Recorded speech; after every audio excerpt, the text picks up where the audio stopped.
Samantala, isang sospek ang kalaboso matapos mahulihan ng mga baril at bala sa ikinasang operasyon ng mga tauhan ng Criminal Investigation and Detection Group sa Sitio Maislap, San Isidro, Rodriguez, Rizal. Yan ang balitang inalam ni Patrolman John Lawrence Ilagan.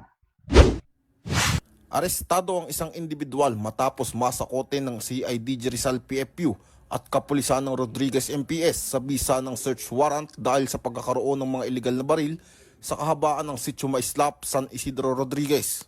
Idinitalye ni Police Captain Melchor Munoz, Assistant Provincial Chief CIDG Rizal, ang nasabing operasyon kung papaano naaresto ang suspect.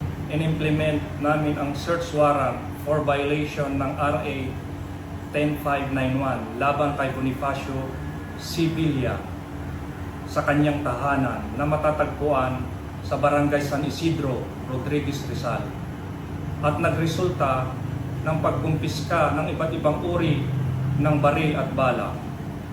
Ang nasabing suspect ay sinampahan na ng kasong paglabag sa RA 10591 sa Rizal Provincial Prosecutor's Office at kasalukuyan nakakulong sa CIDG Rizal Custodial Facility. Pinuri naman ni Police Colonel Felipe B. Maragon, Provincial Director ng Rizal Police Provincial Office, ang mga kapulisan sa matagumpay na operasyon.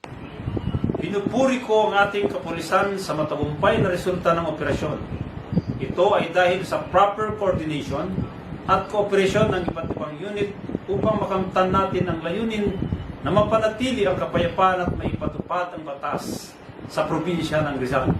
Ang naarestong suspect ay kasalukuyang nasa kustodiya ng CIDG Rizal PFU Office para sa tamang dokumentasyon at tamang disposisyon. Patuloy ang kapulisan ng Calabarzon sa pagpapaigting ng kampanya kontra sa illegal na baril bilang pagsuporta sa programa ng ating Pangulong Ferdinand Marcos tungo sa maayos at bagong Pilipinas.